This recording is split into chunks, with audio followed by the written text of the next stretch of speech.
में जब दिया लगाओ और मंदिर में जब दीप प्रज्वलित करो, उस समय पर जब मंदिर में दीप लगाएं और मंदिर में जब दिया प्रज्वलित करें, अगर गोल बाती है तो वो तो दिए के बीच में ही होगी, फूल बाती है तो वो दिए के बीच में होगी। और मान लो अगर लंबी बाती लेकर गए हो, लंबी बाती को लेकर पहुंचे हो, तो अगर दीप लगा रहे हो, कामना रखकर लगा रहे हो कि मेरी ये कामना है, तो वो दीप का बाती का मुख अपनी ओर रखना, पर कोई कामना नहीं। हम भगवान को केवल इसलिए रिझा रहे हैं कि मेरा भोलेनाथ मेरा भंडार भरे और मेरे घर में सुख समृद्धि दे। तो दीप की बाती का मुख भगवान की ओर होना चाहिए कि हमने तेरे भरोसे पर छोड़ दिया।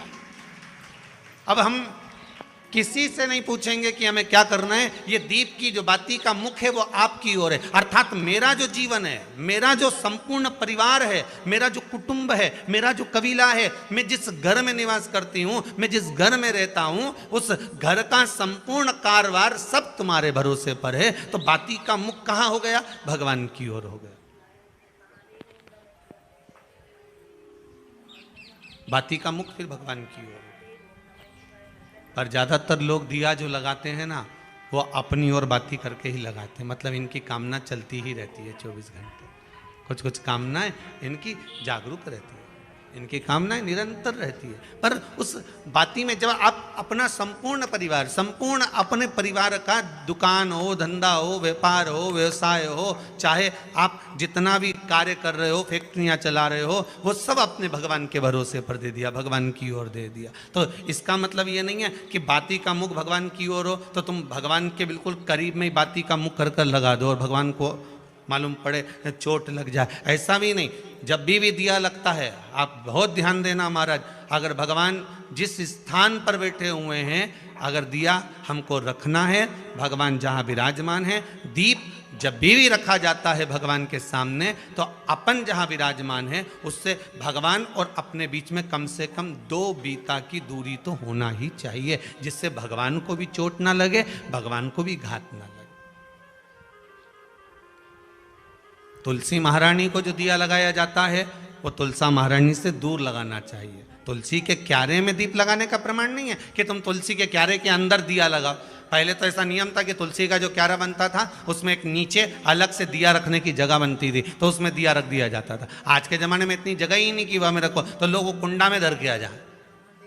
अब वो कुंडी में रख के आए, मालूम पड़े तुलसी महारानी का पत्ता मुरझा जाता है, तुलसा महारानी भी ऐसी मूर्छित हो जाती है, तुलसा महारानी भी चारों तरफ से वो दिए की लो से जल जाती है। ऐसा दीप लगाने का कोई फायदा नहीं, ऐसे दीप की कोई महत्वता नहीं है।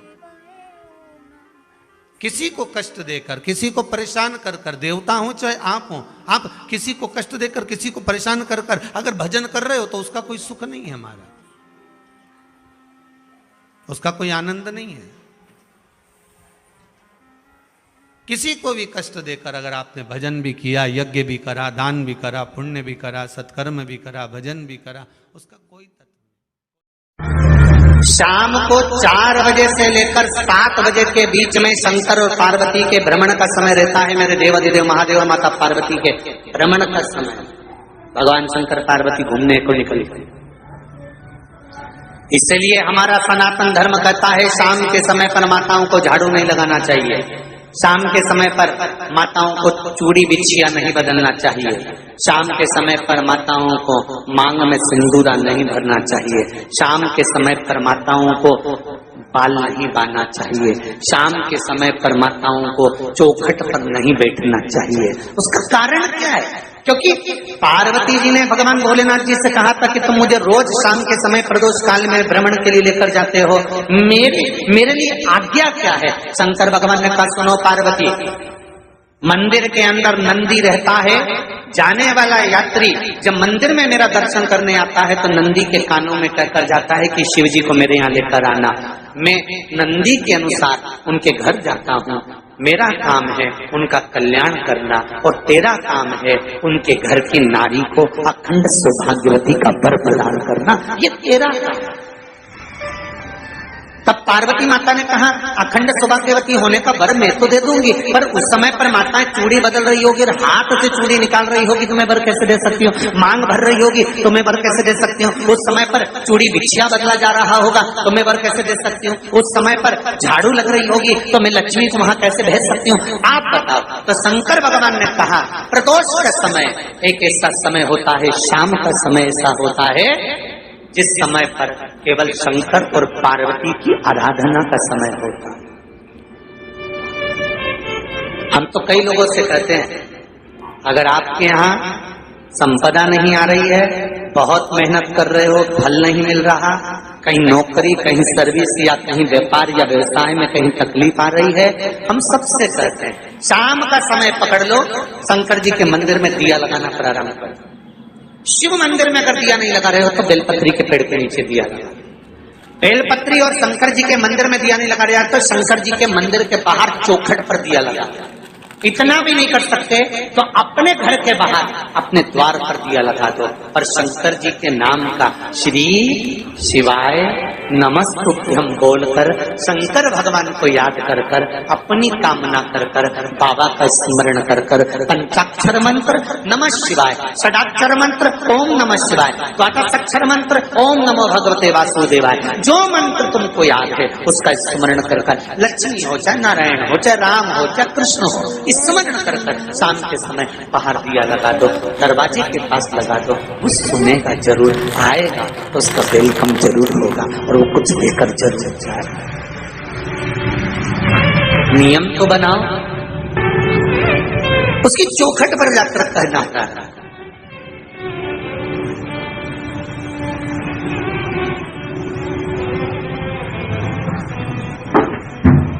बृहस्पति महाराज ने कहा कि शाम का समय जो प्रदोष का समय होता है उस समय पर इंद्रदेव तुम शंकर जी की आराधना करो। शिव आराधना से शंकर जी जो मार्ग प्रशस्त करेंगे, शिव आराधना से जो शंकर जी कहेंगे वो तुम करना, ठीक है।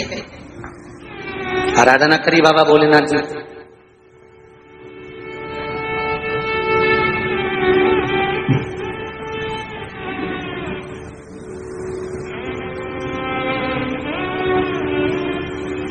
मालूम नहीं था इंद्रदेव को, बृहस्पति महाराज ने प्रदोष की महत्वता समझाई तो प्रदोष का समय जानकर शंकर जी पर 7 बेलपत्र प्रदोष के दिन इंद्र ने समर्पित कर दी बिना सोचे। कितनी बेलपत्र?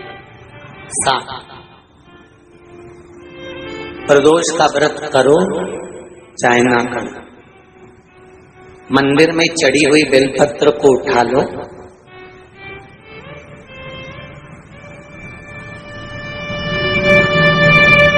बेलपत्र का ब्रह्म कमल बना लो,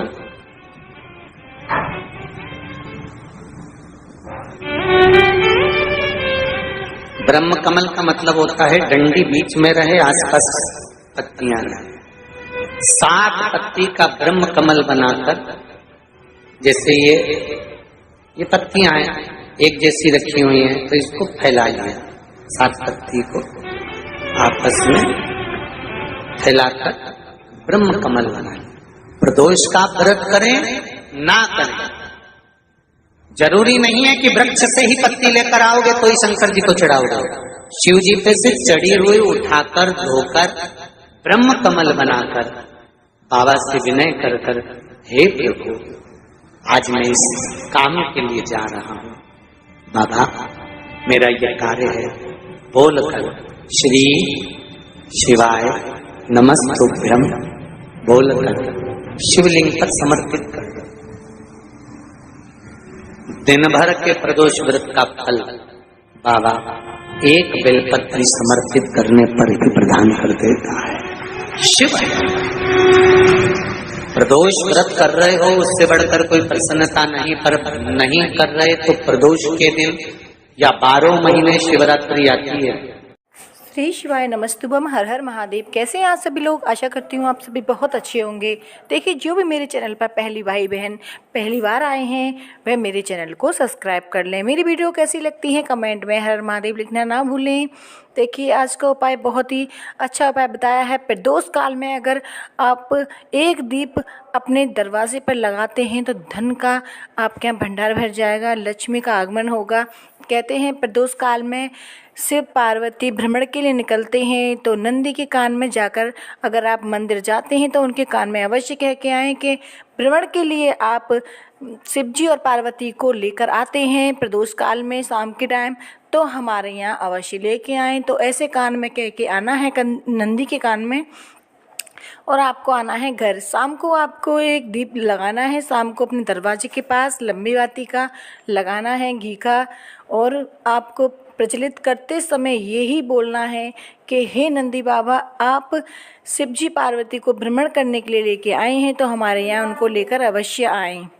पृथ्वी पर प्रदोष काल में शिवरात्रि में एकादशी पर शिव पार्वती पृथ्वी पर भ्रमण के लिए आते हैं, तो इसलिए आपको दरवाजे पर एक घी का दीपक अवश्य ही लगाना चाहिए। इससे आपके यहाँ धन में बरकत होगी, आपके यहाँ धन संपदा खूब बढ़ेगी, कोई भी कष्ट बीमारी नहीं रहेंगी। आपके धन संपदा की जो भी कमी है वो कमी पूरी होगी। जिस व्यक्ति के यहाँ धन की बहुत कमी है, कष्ट बहुत ज़्यादा है, विपदा आ पड़ी है, समझ नहीं आ रहा है क्या करें, तो प्रदीप मिश्रा जी ने शिव पुराण में बता दिया है कि अगर आपके यहाँ ये सब परेशानियां हैं तो आप एक उपाय अवश्य कर लें। प्रदोष काल में एक दीपक अवश्य लगाएं। देखिए, अगर आप मंदिर नहीं जा सकते या आप शिवालय नहीं जा सकते, बेलपत्र के पेड़ के पास दीप नहीं लगा सकते, तो एक अपने दरवाजे पे अवश्य ही लगा दें। देखिए, वैसे बहुत ही शुभ उपाय बताया गया है कि बेलपत्र का पेड़ अगर आपको कहीं मिल जाए तो उस पर एक दीप प्रदोष काल में आप शाम के टाइम ज़रूर लगा कर आएँ। इससे आपके यहाँ जो भी धन की कमी है वो पूरी हो जाएगी, जो भी आपके यहाँ कष्ट है वो समाप्त हो जाएगा, आपकी जो भी मनोकामनाएं वो पूर्ण अवश्य ही हो जाएंगी। प्रदीप मिश्रा जी ने अपनी कथा में ये भी बताया है, उनका ही उपाय सुनकर मैं आपको बताने का प्रयास कर रही हूँ।